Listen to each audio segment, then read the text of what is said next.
کا وقت آیا، میں کلمہ تلقین کر رہا ہوں اور وہ کہہ رہے ہیں کہ بھینس کو چارہ ڈال دیا، بھینس کو چارہ ڈال دیا، موت کے وقت۔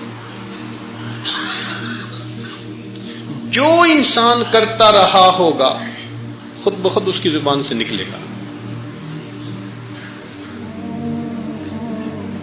تو اگر کلمہ پڑھا ہوگا ہزاروں دفعہ زندگی میں اور ایک ایک دن میں، پھر تو بے اختیار کلمہ نکلے گا۔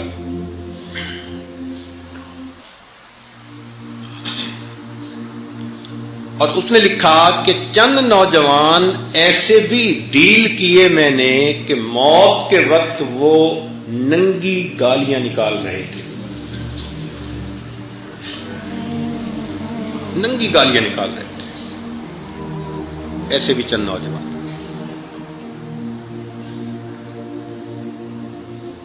کہنے لگا ایک نوجوان آیا، دیہاتی تھا، اور اس کو بیماری ایسی تھی کہ وہ کہتا تھا کہ گلا دب رہا ہے، گلا دب رہا ہے، اور شور مچاتا تھا اور اس کا چہرہ سرخ ہو جاتا۔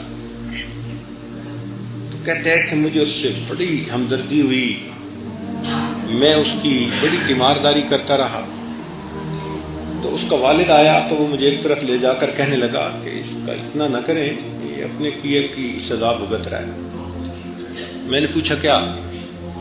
کہنے لگا اس نے پسند کی شادی کر لی، اور اس کی بیوی جو تھی وہ ماں کے خلاف بھڑکاتی تھی، اور بیوی کے بھڑکانے پر یہ ماں کو آ کے کہتا تھا خبردار تو نے کوئی بات کی میں تیرا گلا دبا دوں گا۔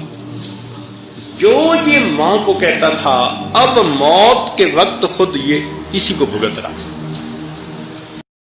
هي الحلقات تحفظني بآيات من القرآن، هي الحلقات تملأني بحب المصطفى العدنان، هي الحلقات تحفظني بآيات من القرآن، هي الحلقات تملأني بحب